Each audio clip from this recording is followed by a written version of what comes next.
Hello everybody, my name is Luke Marr and this is Haute Le Mode, and today on Haute Le Mode we are coming to you with your Haute Couture Celebrity Fashion Roast review.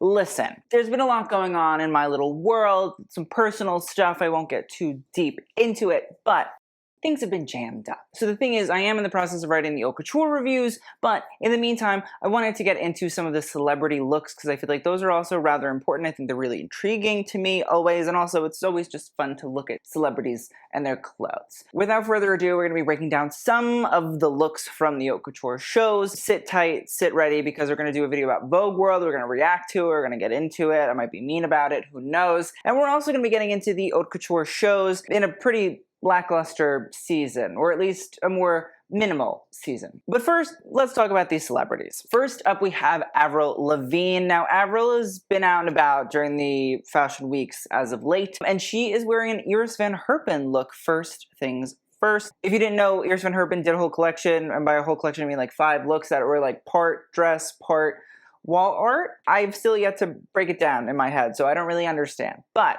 I do like Avril going for it here. I feel like this is the usual sort of spiral exoskeleton laser printing 3D cut or 3D printing laser cut sort of style that she does. I love the high collar on her. I love the way that that sort of helix shape creates an excess at the waist, but she's also wearing this sort of shorter skirt that has movement. It has this motif running through. The shoes maybe a little odd choice, not for Avril per se, but I think for the look it's a little bit more heightened and a little less, hey, you, I don't like your girlfriend. No way, I think you need a new shoe. Overall, I do like the outfit. Don't love the accessorization. Next up we have Cate Blanchett. Just very chic, very Armani Privé. I love this jumpsuit, this deep plunging V. Really works for her. I like the wrapping of this Harlequin crystal and or sequin. I think it's a crystal, but I can't really tell. The sort of wrapping of these panels that come in and sort of create an exaggerated shape because the way that they are sort of folded on top of the pant, but also just the fact that it creates a little bit of a shiny edge to it. I don't normally love a jacket off of the shoulder, you know what I mean? Like, I think it sometimes can be a little bit too, I take myself too seriously, but like Cate Blanchett doesn't take herself too seriously, I feel like, in anything, yet I take her so seriously, and so she's pulling it off to me. I just think it's like a chic jumpsuit. It's a hot way of taking on the suit that jumps, and I am going to jump into this suit very enthusiastically. Next up we have Charli XCX. She's wearing Balenciaga. Now this is a sort of button-down Oxford shirt that's been turned into a halter neck dress. This is something that Demna did quite a while ago at Balenciaga. If we go all the way back to 2018, we can remember that Balenciaga collection where there was sort of like a t-shirt that the person would wear, and then there was another shirt sort of sewn on top that sort of fell over, and so it looked like the shirt was falling off of the person, but there really was a shirt attached. Very conceptual. I'm also going to say like very Margiela, and I think now, having done a little bit more Margiela research, I'm not saying that I'm an expert, I'm not, I do feel less enthused by Demna's work, like these kind of things, much more than I ever did before. I do find that it's pretty much just a Margiela-ism that we're calling a Balenciaga-ism, and I'm bored. I'll be honest. I just think I've hit my Balenciaga threshold because it just feels very stagnant. And I'm going to be hot taking right now, and we'll talk about it during the Haute Couture review as well. Stagnant a la Dior, a la Chanel. That's how stagnant I feel like we are. I think this works for Charli. She's in her brat summer. I really am very team Charli right now. I think she really is killing it and doing a great job. And I think this look actually works really well on her. I just think the look itself isn't my favorite, personally. It has nothing to do with her. It's just, I'm souring. I'm the mean girls. I'm having a 180 on Balenciaga. Next up, let's talk about Doja Cat. Now, Doja showed up to Schiaparelli, and she wore this multi-petaled jacket blazer. It's really quite big. It's quite bold. It has these big sort of 40s shoulders to it. I love the texture of it. I think that it's actually kind of perfectly Doja. And at the same time, I think that the dress underneath with the exposed boning and the skirt, the sort of mini skirt that also is very much so clingy and fitted, I think it all kind of works. It has like this weird 80s, 40s feeling, which is something that I think Daniel was going for in the collection. And I like the shawl lapel. I love the excess of the texture. I love the excess of the size. I think it all works. I think that the hat is also rather majestic. Like, Schiaparelli was very conceptual, very surrealist, and so when you look at a lot of her headwear, there were things like a bowl of grapes or a shoe hat that are very iconic. And I love the idea of the hat, this little cap here, having a cat tail on it. I think it's just that perfect Doja Cat-ness. Doja's done very, very avant-garde, over-the-top looks for Schiaparelli shows in the past. I think that this is kind of the perfect way to tamp that down. We came off of a really sort of big, red, bulbous, fiery situation for the last time that Doja attended the Schiaparelli Haute Couture show. And I feel like this feels a little bit more the exact opposite of what she normally does or what we expect from her, which has been something she said, at least for this most recent Met Gala. This is like my thing. I want to do the exact opposite of what I did before. And so I think this is falling in line with that. I think she looks really chic, really regal, really fun, really quirky, and yet at the same time, very understanding of what she's trying to go for. I love. Now we do have Doja Cat again, this time in a Dior look. Interesting. And it is funny to me because I just don't think of Doja Cat and Dior really working together, but I do think that maybe if this is Dior and Doja Cat starting to work together, we could get some really interesting haute couture looks for Doja Cat in the future. So like I'm going to keep my fingers crossed, really crossed. I might not be able to uncross them, but this off-the-shoulder shirt situation is fine. The pant wide leg situation also like fine, I guess. The only interesting thing to me really though is this hat. It feels very Handmaid's Tale, which could be a Maria Grazia-ism. I feel like she's very much anti-Handmaid's Tale in the sense of like women empowerment, which I'm going to be completely honest, babe, I get it. We're finally syncing up. And so that to me feels a little bit like what we're getting at here, but also at the same time, I don't know. I'm not really sure. I'm not completely sold on this partnership yet, but I'm hoping that we can get to somewhere where if this does continue, it will be very delightful and fun for everybody involved. Next up, we have Emma Chamberlain. She is wearing Thom Browne. Listen, I love an Emma Chamberlain-Thom Browne collaboration. I love this multi-checkerboard damier, because Thom Browne showed in Paris, so we're going to call it damier, moment of green, and the vest is yellow, and the shorts or the skirt is blue. I think it's cute and quirky. I love the fact that there's this trompe l'oeil bow tie. It's very Thom. It's very fun, and it also feels like somewhat appropriate for the weather. It's hot in July in Paris, you know what I mean? Like, the girls don't love AC over there.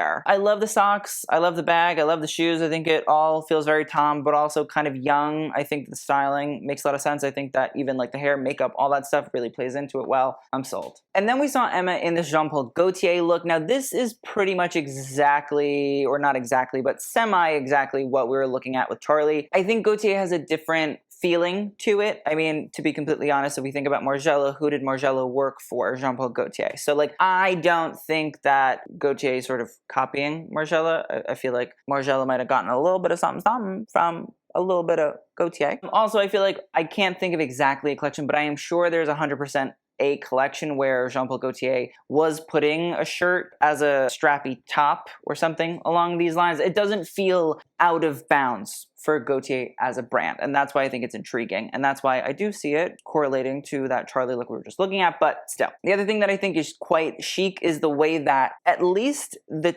top lines up with the gloves, or at least where Emma is placing the gloves. Like, they obviously must have thought about it, because it looks like her little hands are coming out of the shirt, and I think that's funny. I think that's smart. It's understanding how to sell the garment. I appreciate it. The pants, fine, totally good. Very Courrèges, which another thing is Nicolas de Vlies, who is the creative director of Courrèges, did do the Jean-Paul Gaultier Haute Couture collection this season. So that's why I also find it really intriguing to see the Courrèges bag there. Very smart, very fun. The pants feel very Courrèges. The shirt, in general, also feels like quite minimal in that regard, and we'll talk about that as well when we get into the Gaultier review. But it's just an interesting take on Gaultier to me, and I like Emma being, as of late, a Gaultier muse and sort of letting herself be a part of the world of Gaultier, and there's so much world there, you know what I mean? So much world building. Is like the George R.R. Martin of fashion. It makes sense to be able to play into all these different angles, niches, and nooks and crannies. Next up, we have Griff, who is wearing Chanel. Now, Griff is a young singer and songwriter performer, if you don't know, but the thing that I find so interesting about this look is I don't really feel that Virginie Viard, at least for the Haute Couture show, had the sort of dressing control that she did over celebrities now that she's no longer at Chanel that she did when she was, and I feel like it's lightened the load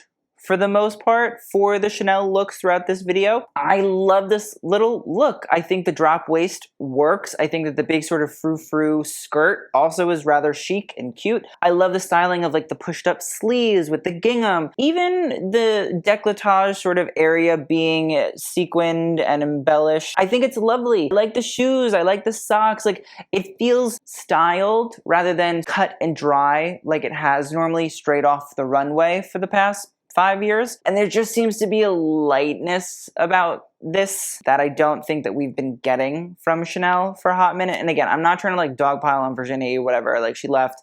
I get it, you know. I appreciated her service. A few of those Chanel shows, they worked out pretty well in my favor. I do think that things seem a little bit different, and it's going to be really interesting to see where Chanel goes, you know, in the next few months. But I like this a lot. Next up, we have Jennifer Lopez. Here's the thing. She's wearing Dior, so...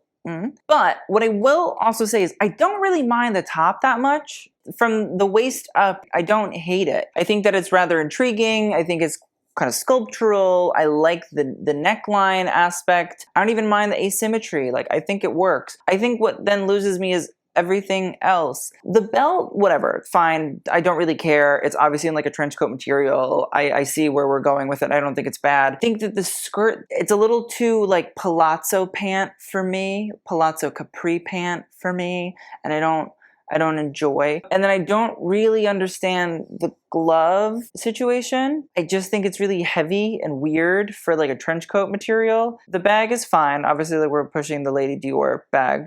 Whatever, do your thing. I don't mind. The shoe, again, fine. I get it. I see where it's coming from. The sunglasses I love. Like, I think it has a very windswept, getting off a plane sort of feeling to it. The glove, I just don't really comprehend. And again, the skirt is a little off-putting to me. Maybe it's the stance. I don't really know, but confused.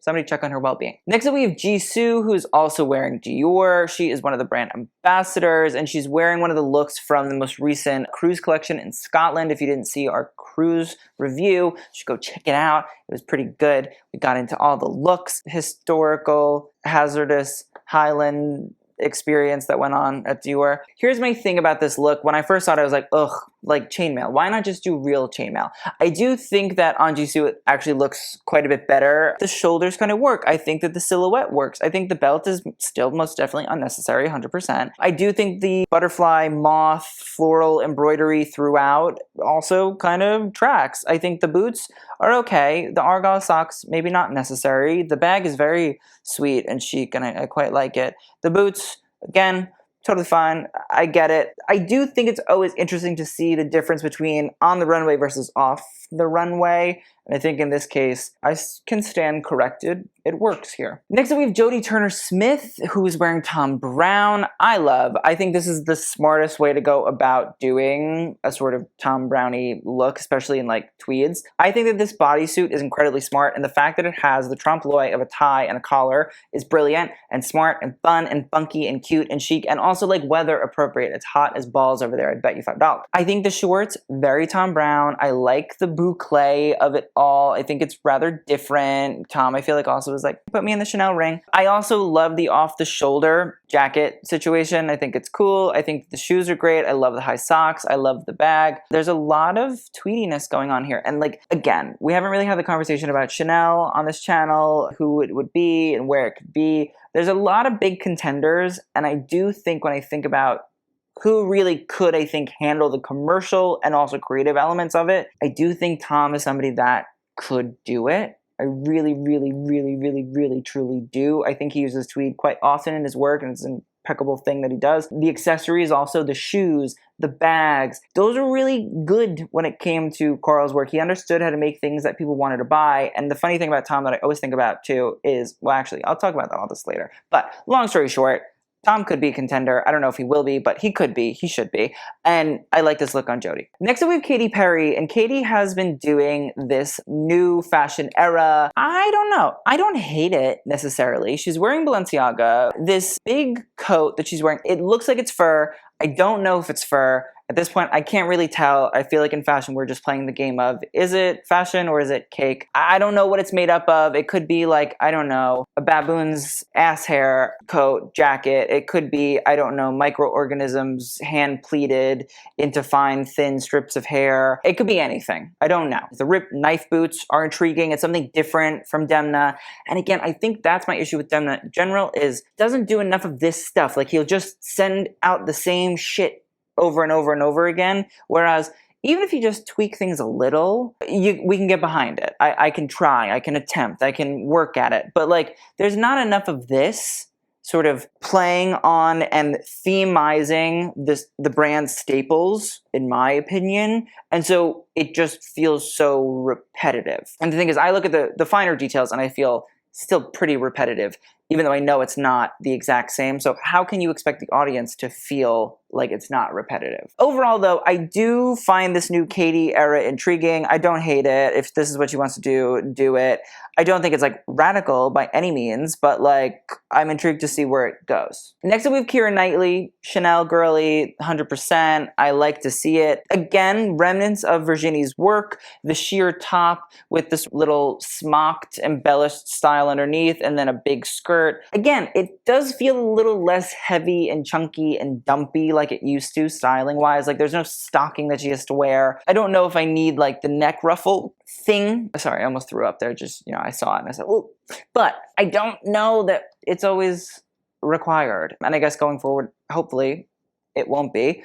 But I do think it feels a little less constricting. I do think it's, again, just a strange dress, to be completely, like the bathing suit top with the shirt over, and then it is like just kind of weird, but like, it's somewhat better than what I'm used to, so I'm gonna move along swiftly. Next up, we have Kerry Washington, who is wearing Balenciaga. I kind of like it. Straight shoulders. I like the fact that she's wearing a sweater, even though I bet she's sweating her ass off, and so I appreciate you doing that. I do love the skirt. I think it's rather sweet. I think it's just like good product, and I don't know, it feels very 80s chic corporate lady. I'll take it. Again, maybe this was a look more suited for January, but okay. And next up, we have Kylie. Now, Kylie is wearing Schiaparelli. This is a custom look, and it is, in my opinion, pretty much based off of what we saw on the runway. It's this sort of idea of the sheer corset exposing of boning. It's a pink crystallized dress all the way through. She's wearing some sort of like high sock, I think, because it's definitely not a slip. It looks like it's like a high pink sock.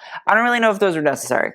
Maybe they were, I don't know, but I do think they throw it off just a little bit. I do love the sort of cloudy silk cape. I think that's really chic, really beautiful. It continues this idea of what Daniel was doing early on at Schiaparelli, where he had these sort of big, ruffly, cloudy sort of styles. I love it. It looks like a big pink comforter, and I'm going to be completely honest, I would love to wear my comforter out and about as an outfit. I think it's fun to drape around your body. I think it's fun to make out your own little outfits out of them, so I don't mind that at all. The face mask, yeah, but again, I don't know. I do like the fact that we can see her face, and it looks like she's being covered by a very sheer trash bag, but was it necessary? I'm unsure, but I guess Schiaparelli is a brand that's about headwear as well, so I'll take it. But overall, it's fine by me, works. Next up, we have Lena Mahfouz, Lena Situations. If you don't know, listen, I like this. I think as far as Dior goes, it's pretty simple, pretty easy, kind of commercial, but I also think that, again, this idea of like the styling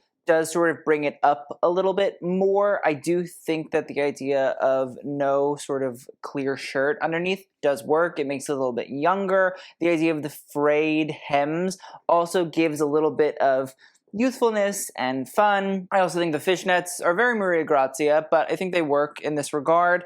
Overall, she looks beautiful, and it is very Maria Grazia Dior without making me hate it. So we stand, as per usual. Next up, we have Michelle Yeoh, who's wearing Balenciaga. I feel like she looks like she's going out for an audition in The Matrix, and I'll be honest, if it was me as the casting director, I would give her the role. I don't know. I don't hate it. I don't really love it. I think, again, it might be a little bit sweaty, but I don't think Balenciaga really cared that much, considering it was July. I do think that Michelle Yeoh understands how to carry herself very, very well. She looks chic. It works. She gets how to play the character.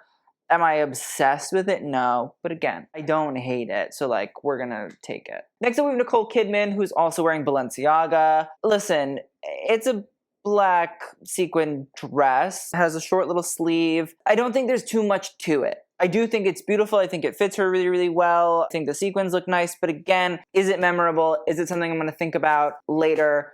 No, and I think that's also a little bit of an issue. I think it's great for, if you want to wear Balenciaga and you want to wear the haute couture and you want to know that it fits. Yeah, absolutely. Again, I think commercially it vies. I think it would be enticing to customers, but at the same time, not completely jazzed by it. So I get it, but also I'm a little bored. Next up, we have Rosamund Pike, who is wearing Dior. The dress, I don't completely hate it. I do think it's a bit blobby. It's a bit shifty. I do think the sequin swags or the bugle bead swags maybe a little cut up trash baggy.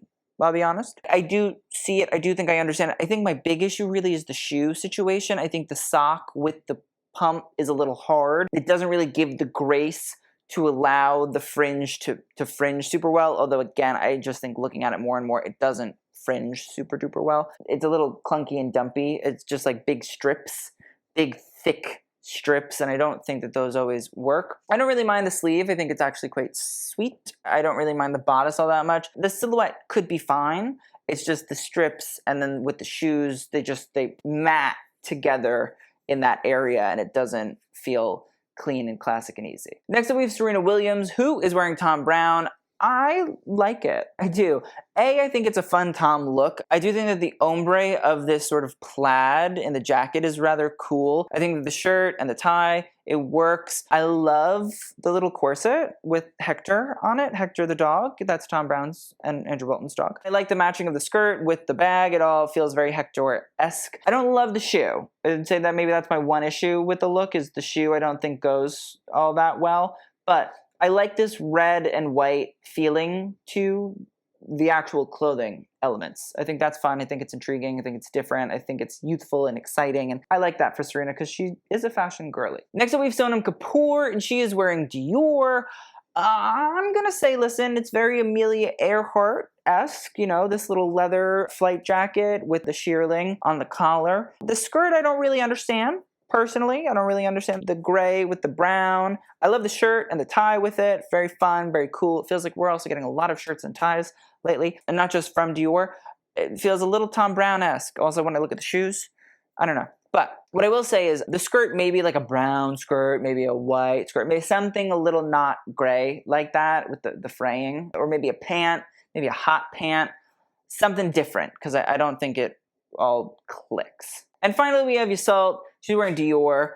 I don't mind this. I'll be honest. I think that it fits in with this whole short thing that we've been getting. And I like the fact that it's a jacket, double-breasted. I like the fact that we have the vest. I like the fact that we have the shirt and the tie and the short. I think it works. I think it's fun. The shoe, fine by me. The Dior bag, fine by me. I like it. I think it fits in with what we've been seeing. And again, clean, concise, easy, understandable. I'm sold. So that is the end of this video. I hope you guys enjoyed. Let's talk about best and worst. All right, best, I'm going to give it to, I think I'm going to give it to Doja Cat in Schiaparelli. Jodie Turner-Smith, I loved. I'm going to give it to Jisoo and Dior. I actually thought that worked really, really well. I'm going to give it Cate Blanchett. As for worst, Rosamund Pike, didn't love that. I feel like I'm splitting hairs here, to be honest, so don't take these ones too seriously. I'm going to put Sonam Kapoor just because I didn't like the skirt. I'm going to put, Jennifer Lopez, Dior. Yeah, okay, that's that. We're done. I hope you guys enjoyed. I will see you guys in the next video, and TTY. Oh.